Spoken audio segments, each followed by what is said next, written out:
Welcome to the Cross Creek On Demand podcast, a podcast for you because God is for you. Here's a question. What if the thing that drove you or someone you love away from religion was never actually God? What if we've misunderstood who God is because of how religion portrayed him? This week, we're exploring one of the most powerful stories Jesus ever told, about a son who ran, a father who waited, and a home that never stopped being home. If you've ever felt like you had to earn love, tiptoe through faith, or keep your distance from God, then this is for you. This isn't about guilt. It's not about pretending. It's about coming home to a God who runs. So, let's talk about it together.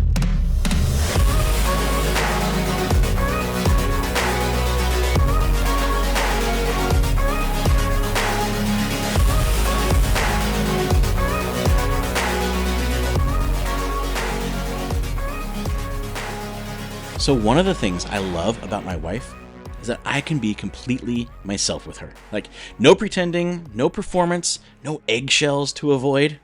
I can make any dumb joke and she'll either laugh, roll her eyes, or just ignore it entirely and just keep talking. But I never have to hide. I don't have to calculate every word. I know she loves me for me and she's not walking out the door. And I appreciate that about her so much because, the opposite is just so exhausting. Those eggshell people. You ever meet someone and just know, yep, I'm definitely going to offend this person someday. And as a pastor, it's almost instinctual. Like, oh, hey, nice to meet you. And in my mind, I'm thinking, yep, you're probably going to be mad and gone in about 6 months. See, with eggshell people, you're constantly evaluating everything.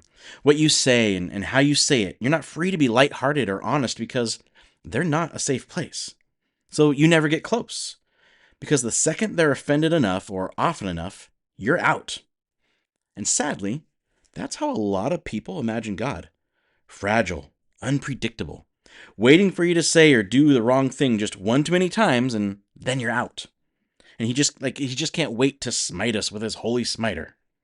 Which is funny until we realize some of us have built our whole view of God around it. See, religion makes us feel we are always one sin away from being rejected. You mess up, you're out. You push too far, you're rejected. You start to doubt, well, you're just looking for an excuse to sin. And maybe that's exactly why some of you or your kids or your friend or your sibling left the church. They got tired of trying to measure up. They got tired of pretending, tired of wondering if God was always a little bit disappointed. But what if the thing that makes people reject God was never God in the first place? Because here's the truth we've been seeing in this entire series. God is not fragile. He's not easily offended, and he's not drafting a list of sins just waiting to unfollow you. No, he's stable. He's solid. He's safe. And when Jesus tells one of his most powerful stories, he shatters this angry God image once and for all. Because in this story that we're going to talk about, a runaway son expects rejection, but finds something so much better. Not wrath, not distance, not punishment, but forgiveness and welcome. Jesus proved God isn't waiting to reject us. He's running to embrace us. Now, here's how this story all begins. In Luke chapter 15, verse 1. Tax collectors and other notorious sinners often came to listen to Jesus. Now, can we just let that sink in for a second? Can you see the difference between Jesus and our modern church? It says tax collectors and notorious sinners often came to listen to Jesus preach. People who were nothing like Jesus loved being around Jesus. Why? Because Jesus embraces the people that religion rejects. The tax collectors and sinners loved listening to Jesus because he didn't just tolerate them, he actually enjoyed them and he loved them. See, their whole lives they were told, you've blown it. God wants nothing to do with you anymore. And then Jesus comes and pulls up a seat. But of course, as we've seen, Jesus' acceptance always bothers certain people. This made the Pharisees and teachers of religious law complain that he was associating with sinful people, even eating with them. The religious leaders, men who were admired for how well they followed the rules, watched Jesus pull up a chair to this table of outcasts, and they were furious. What? He eats with them? See, eating with someone showed solidarity, showed acceptance, showed you're part of the family. And in their minds, holiness was earned through distance, through ritual and separation from people like that. The Pharisees thought they were close to God because they acted holy and religious. They thought God wanted holy bribes. See, religion tells us our performance can purchase God's love. Like if we just behave better, then God will owe us something. So, right away, as we open up this passage, we have two groups of people who don't understand who God really is, who both view God as an angry deity who sits on his throne and makes sure people aren't doing all those bad things they secretly want to do. One group knows they're out. The other group is convinced they're in. And neither knew God very well. So what does Jesus do? He tells 3 short stories. Stories that completely transformed what they thought they knew about God. And in the first 2 stories about a lost sheep and a lost coin, someone drops everything, hunts down what's lost, and when they find it, they throw a party. And in the third story, we see how Jesus, God in a body, chose to explain as clearly as possible his love for his children. And as we look at this story, let me ask you a couple of questions. Internal, you don't have to answer out loud. I mean, you're in your car or listening, whatever. That'd just be weird. So, question: are you more often the ashamed outsider or the judging insider? Or maybe if we're honest, we're kind of both on the same day, aren't we? We harbor judgments about those who are different from us or have made poor choices. We think some people are unworthy of God's love. And on the flip side, many of us carry the burden of believing we're unworthy and unloved. We try to hide from God rather than just enjoy him. But Jesus tells a different story, and he illustrates that God's love is for everyone. And this story, I think it's one of the most important stories Jesus told. Not just because it's dramatic, but because we've all lived it in some way. To illustrate the point further, Jesus told them this story. A man had 2 sons. The younger son told his father, "I want my share of your estate now before you die."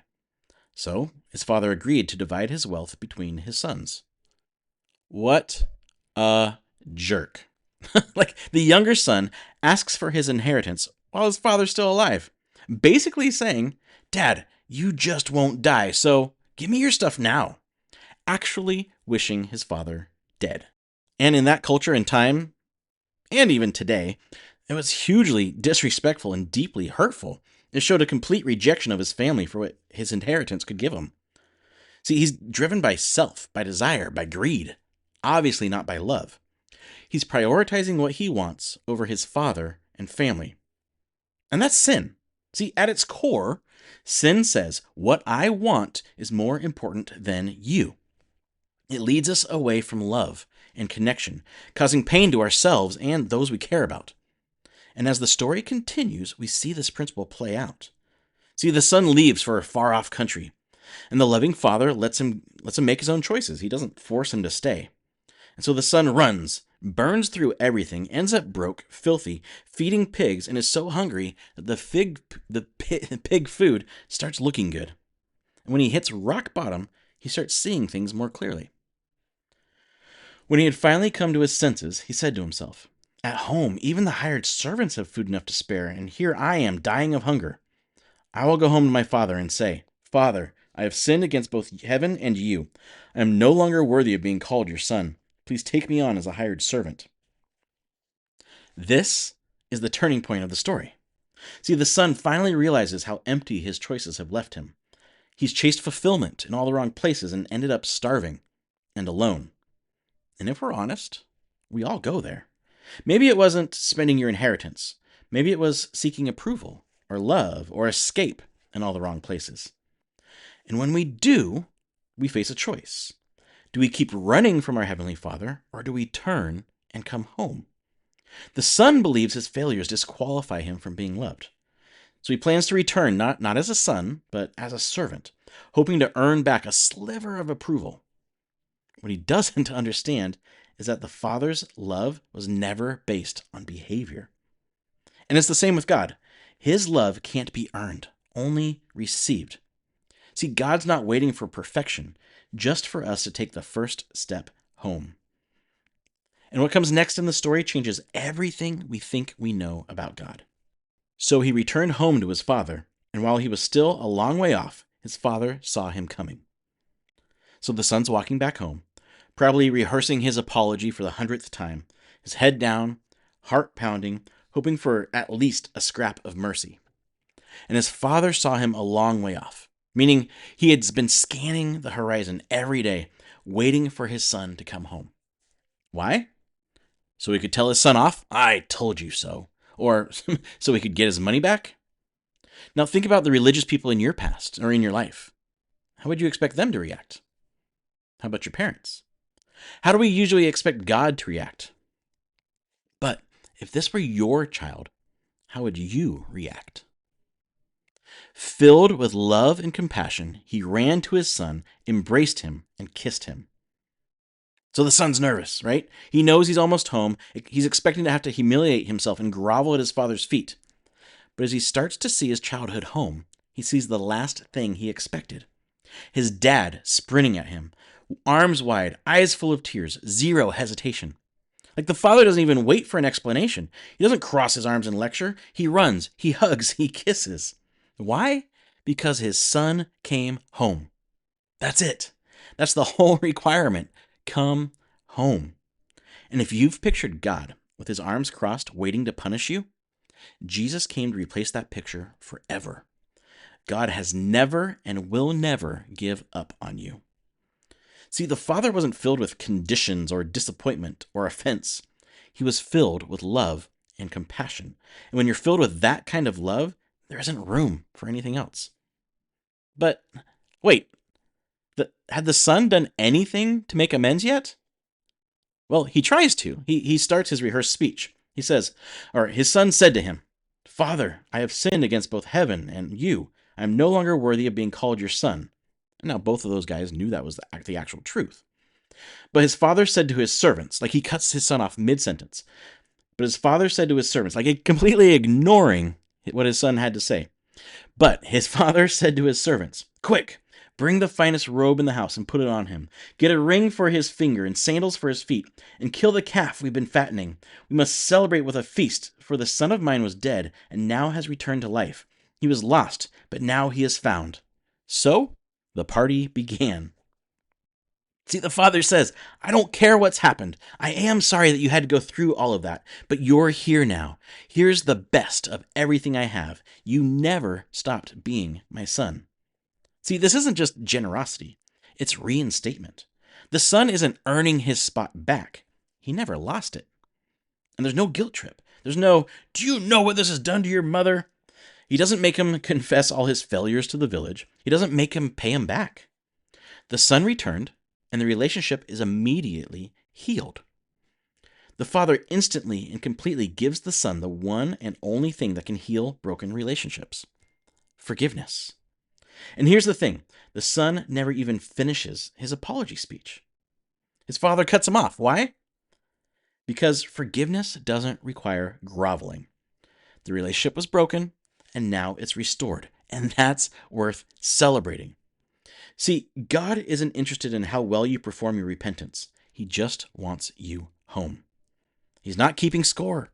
He's planning a party. And so many of us come to God expecting criticism.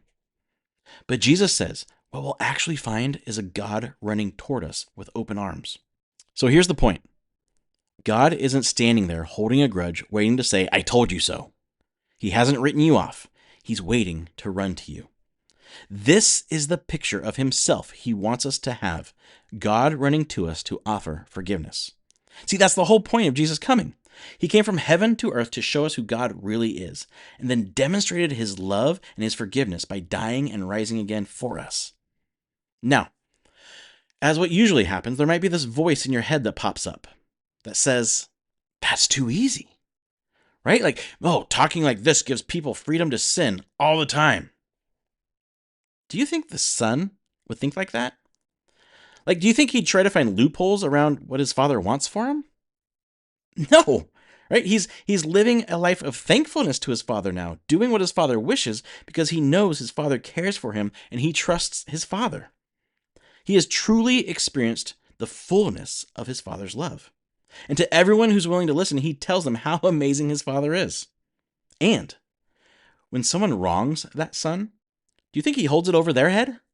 Or do you think he's quick to forgive and restore the way his father did for him? See, listen, If what you were taught about God left you feeling afraid, unworthy, or never enough, Jesus came to correct that lie. Religion says, you messed up, you're out, good luck earning your way back.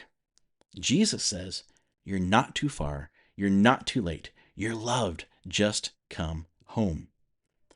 God isn't waiting to drop the hammer. He's waiting to wrap us up in love, forgiveness, and restoration. And the only thing standing in the way isn't him. It's us. Jesus already did the work of restoring the relationship, and all that's left is to admit we've been running and turn toward him. That's what confession is.